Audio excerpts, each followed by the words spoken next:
ci plateau bi cette fois-ci ak rubrique éducation ak Moussa Sène Moussa ñu bàyyi la ak sa invité. merci Fatou Diouf Faye am kontante lool dalal fi suñu gan di Roland Kabou moo nekk coordonnateur du collectif des enseignants victimes des lenteurs administratives du Sénégal. alors Roland Kabou li ñu bëggoon njëkk a xam te moo tax yéen ngeen créer collectif tuddee ko collectif des enseignants victimes des lenteurs administratives du Sénégal. Voilà, merci. Je tiens premièrement à remercier les collègues après ma def benn jeunesse bu ndaw li tax def ko maa ngi nuyu tous les collègues au moins ñu ngi toog au moins 154 pour le moment membres et comme ni ñu koy faral di waxee chez nous les enseignants malheureusement dafa mel ni des fois lu ñu xam lu ñu bëgg finalement il y a au moins 18 éléments ñi nga xam ne ñoo ci jàpp ma leen di leen saluer aussi de leur détermination. Maintenant li tax ñi créer ce collectif depuis l'année passée on s'est rendu compte que dafa am pacte de stabilité bi ñu signé avec les syndicats ñu yaakaar ni peut-être affaire yi dina dox par rapport au problème enseignement bi di jànkonteel mais bu ñu ci paree on s'est rendu compte que affaire yi dafay mel ni tamit lii amoon mu amaat ba léegi nii et boo tuddee syndicats yi trop xuus syndicats yi parce que ñun nekkut ñu fii pour substituer le travail des syndicats mais dañuy syndicats yi saa leen waxee rek moo boobu la ñuy wax rek les choses ne sont pas aussi hautes ma jox la ay quelques firndeel yoo xam ne par exemple des collègues qui ont déposé des dossiers yi war nañu connaître war nañu xam au moins dans le circuit mais dossiers yooyu à l'instant jour n'ont connu que 3 niveaux d'évolution 3 niveaux visa pour la majeure partie et donc après on s'est dit que si ñu toogee di xaar les syndicats nos problèmes ne seront pas réglés ci lañ gis l'initiative que les comment l'appeler encore les décisionnaires ont pris après on s'est dit que pourquoi pas aussi ñun ñuy créer loolu xool nan la ñuy def ba essayer de prendre le destin en main la lutte pour ñu mën kii parce que nit ki bu nekkulee dans la situation bi nga nekk rek il peut pas être aussi déterminé ci situation boobu. kon da ngeen def leen ci ñi nga xamante ni ñooy décisionnaires yi. Oui, si c'est important, oui. Parce que aussi, on se disait que les décisionnaires yi def ba ni leen dëgg tey ba finalement après on s'est rendu compte que les syndicats ont profité de la situation parce qu'après entre-temps les décisionnaires dañuy am une voix haute ci loolu s'agripper du problème des décisionnaires jël ko def ko un problème. Donc je me dis que nous aussi comme ñu ngi wax de façon séparée au niveau des différentes plateformes aussi bien dans les départements comme régions saa yoo waxee rek ñu ne la les choses ne sont pas aussi automatiques est-ce qu'il faut rester les bras croisés? On se dit non, il faut aussi faire comme les autres pour voir est-ce qu'on aura gain de cause. La situation des décisionnaires daa mel ni moo gën a complexe que ces situations ndax seen carrière bien vrai que moo nekk en temps et surtout également bu ñu demee retraite c'est là où le bas blesse. Oui, je suis d'accord mais li ñun lu ñuy daw ne présentement tey mooy situation boobu pour seet ñi bañ ñu egg foofu parce que certains lan la ñuy xaar mooy intégration si ces dossiers yi ñu déposé ni présentement perdurent dans le circuit par exemple su ma jëlee par exemple un exemple boo jëlee les dossiers déposés au mois de yi nga ne présentement n'ont connu que 3 évolutions sur les 9 donc cela veut dire que bu ñu defee un raisonnement plus ou moins déductif da ngay gis pour les 9 étapes du circuit les dossiers vont connaître 2 ans. Maintenant cet enseignant-là est-ce que après 2 ans il ne sera pas dans cette situation de décisionnaire loolu tax ñu naan balaa ñuy egg ci situation décisionnaire autant crier haut et fort ñu bañ ci egg parce que certains sont presque amis c'est presque seen tànk ñu ngi ci diggante googu bu ñu xefee rek amaana ñu dugg ci situation décisionnaire yi et encore dina amaat encore beneen combat boo xam ne bii amoon ba ñëpp kaa régler dina amaat beneen combat loolu tax ñu naan autant dire les choses maintenant régler la lenteur administrative ci ñi ciy egg. Alors victime de lenteurs administratives que vous êtes lan blocage bi c'est à quel niveau? Vos dossiers. Les dossiers par exemple il y a des lenteurs sur parce que ñun dañu viser les lenteurs. Il y a la formation. Premièrement, au que tu tout doux, il y a lenteur sur la formation. Pourquoi? Parce que on s'est rendu compte que de façon formation de façon continue, l'évolution n'est pas croissante. Da ngay gis ni bu ñu defee formation balaa ñuy defaat formation bi dana yàgg. Alors que l'État nous dit nous voulons un personnel, une ressource de qualité. Xam nañ ni après l'enseignement bu amee say diplôme universitaire li tax enseignement bu am certain bagage pour ba mën a tiim les connaissances bën kaa enseigner de façon pédagogique, il faut la FASTEF. Et donc la FASTEF ils sont là, si l'État décide et met les moyens qu'il faut dina am. Donc foofu lenteur la. Et celui qui tarde à aller à la FASTEF va tarder à avoir son diplôme et éventuellement son dossier contre la situation dina yàgg te dina dem foofu. De deux aussi les lenteurs sur validation, les avancements et les intégrations. Dossier yooyu, donc il y a énormément de lenteur. Et on s'est rendu compte que récemment le 29 septembre, l'État avait fait une annonce comme quoi day am guichet unique pour ñu mën a régler ces problèmes. Ils avaient parlé d'un nombre très important, mais man dès le départ je m'étais dit et j'ai dit ça aux collègues, lii man je suis pas trop certain.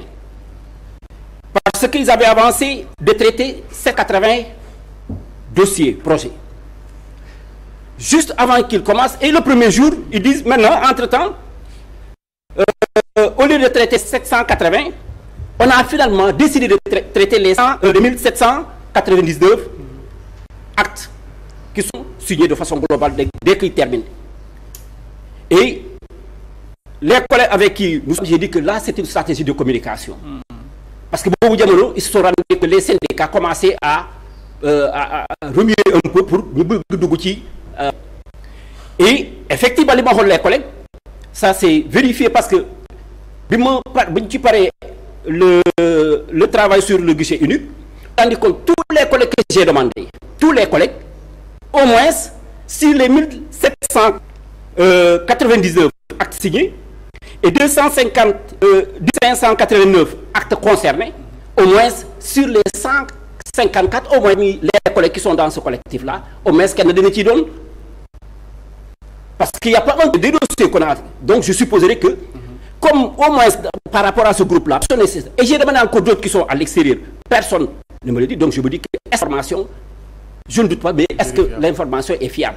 Est-ce que ce n'était pas une façon de nous faire taire ou bien de nous pousser à ne pas aller en mouvement qu'ils ont créé dans l'idée qu'il y aura un guichet unique? Même si je dis qu'encore, je ne nie pas les faits, mais moi je dirais que les faits, c'est juste au moment où je verrai un collègue parmi ce collectif-là qui me dit que moi je suis habitué de ce guichet unique. Par rapport à l'évolution de dossier, aucun membre de ce collectif ne figure pas. Ne figure pas. Et depuis que vous avez posé, ou bien depuis que votre collectif a vu le jour, est-ce que sentir que les choses bougent de votre côté? Bougent, pour vous dire vrai, non. En certain moment, on a pensé à aller au-delà parce qu'on écrivait, il n'y avait pas de réponse. On s'est dit que autant aller au niveau des chaînes télévisées pour essayer de nous faire entendre. En premier lieu, j'avais contacté ici la dame Mamou. Nous me permettons de faire une interview à distance. Et nous disons que c'est vidéo, dans les groupes, Afromat, dans la plateforme où se trouvent les différents collègues. Mais on a vu que rien n'est bougé.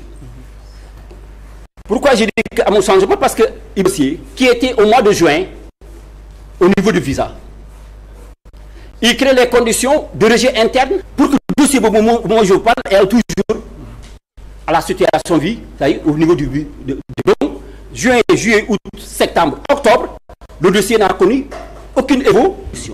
Donc on se dit que faut amul progrès. Et maintenant pourquoi on s'est dit que donc autant créer notre ras-le-bol pour que peut-être Nico la dégg ko. Ok, mais le coordinateur que vous êtes, vous avez initié des discussions à l'endroit des responsables tey ñoo mën a def jéego pour justement seen problème mën a. Man en personne pour ne pas citer le secrétaire général départemental du CUSEMS de Mbour. À chaque fois qu'il y a des informations mises dans la plateforme, je ne sais chaque fois sur les problèmes dont nous souffrons. Et je me rappelle un jour, vous l'avez fait pour être à l'aise au niveau du sommet, au niveau national, c'est les check-offs, c'est l'argent des donc vous l'avez fait il y a des enseignants là, ñi ci nekk ñoo xam ne ba léegi seen situation chaque fois damay gis et aujourd'hui aussi ma bindaat ko réponse quand il y a eu le renouvellement de bureau, je peux avoir le numéro de Aliou Diouf, mais ba heure bi ma lay wax aw ma ci réponse. ñun li ñu mënoon mooy via les plateformes la ñu mënoon a contacter départementaux qui peuvent nous mettre en rapport avec les responsables nationaux. ay bindi da ngay gis ne amul suivi et on se dit que au niveau de la télé foog naa ne foofu day ëpp visibilité. Ok, la naissance d'autant de collectifs, est-ce que ça ne tue pas le syndicalisme? Parce que ku frustré wu rek jóg créer benn collectif justement pour se faire entendre. Est-ce qu'il ne faudrait pas se ranger ci syndicalistes yi comme doléance yi ñu mën ko taxaw ñu mën cee taxaw? Parfois li ñu leen di réclamer c'est trop, ay décisionnaires yi fii mise en position de stage fii ay autant pour moi les enseignants victimes de ainsi de suite. Léegi yéen est-ce qu'il ne faudrait pas se ranger derrière les syndicalistes que vous mettez seen combat? li nga wax dëgg la en l'entendant boo dégloo sama wax ma ne la nous on n'est pas là pour substituer le rôle des syndicats. Est-ce que on doit toujours rester les bras croisés dinaan imaginer yow ki la war a fajal sal ki la war a waxal saa yoo ko waxee mu ne la les choses ne sont pas aussi automatiques. C'est comme si on reste où le travail se fait de façon manuelle. saa yoo waxee ñu ne les choses donc ki war a booster l'état pour mu def moo lay tontu ni les choses ne sont pas automatiques. Mais quand tu te dis que donc est-ce que kooku bu demee de l'autre côté il va défendre ton dossier. te l'autre chose que j'ai rencontré et que j'ai constaté mooy boo gisee syndicats yi temps yi mu xaw am problème c'est que les enseignants dañuy gis boo la xoolee c'est une remarque finalement les enseignants ba xaaj yëpp ñu ngi dugg ci la politique. Et finalement je dis aux collègues que ñu mouvement bi ñuy def nii collectif bi là est loin d'être un combat politique. Nous c'est une vie professionnelle que nous défendons. Mais on s'est rendu compte que l'État peut-être la lutte syndicale amul tellement doole, c'est parce que boo xoolee presque la majeure partie on cherche à être secrétaire au sommet pour avoir un bon carnet man doon laa ko jàpp. au finish maanaam pour am poste politique. Bon boo xoolee combien de secrétaires nationaux après entre-temps on finit par occuper ces postes-là dans le gouvernement. Il y a des gens qui au départ étaient qui après entre-temps se retrouvaient. Est-ce que le problème conviction tamit? waaw loolu gëm-gëm googu nag moo tax bu ñu demee ba gis ni li ñu bëgg ba syndicat bi mu koy jéem def parce que boo waxee ñu ne ñu ngi ci ñu ngi koy def te def bi dafa yépp parce que imaginez un dossier qui doit connaître 9 d'évolution qui n'a connu que 3 sur les 8 mois yaakaar loolu moom ku ci jógul yëngu xam naa ne yow bëggoo sa carrière. xeeb ngeen lool jéego yi nga xamante ni secrétaires généraux yi ñu ngi koy def.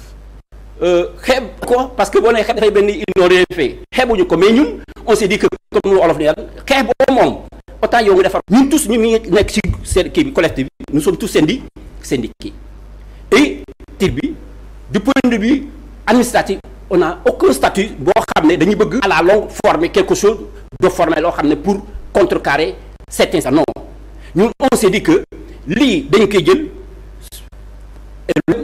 on n'a pas on hésite ñu dugg ci ay batailles yoo xam ne dañuy commettre des erreurs moo tax ñu préférer passer par les livres yoo xam ne pas de violence ñu wax suñuy problème donc on va pas substituer les syndicats au contraire on les aide à travailler.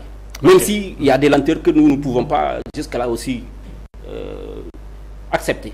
Ok mais comme seen dynamisme dafa des ci wàllu traitement des dossiers yi wala boog ñu yeggee kilifa yi seen problème est-ce que également yéen def ngeen ay jéego pour aller au-delà des secrétaires généraux wala des syndicats pour justement maanaam ak jëwriñ yi nga xamante ni ñoom lañ dénk njàng mi ak njàngale mi ak fonction publique nga xamante ni mu dossiers yi ngay soulever ñi moom la concerné est-ce que il ne faudrait pas viser là-bas que de rester soit au département de Mbour rencontrer SG bu département bu Mbour wala bu Thiès wala ainsi de suite est-ce que c'est là boo leen ci rek jàpp ngeen ni le combat va s'arranger.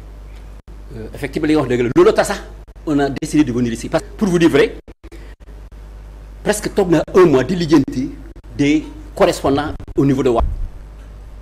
J'avais même demandé des collègues les numéros parce que je vous suis parce que tous les jours j'ai demandé après le numéro de Moussa Sané, le numéro de Sedina, j'ai demandé le numéro de l'autre là, qui Ayoba, parce qu'un jour, je l'ai rencontré quand j'allais qui Liberté 6 faire des cours, mais quand les téléphones, ça pose problème.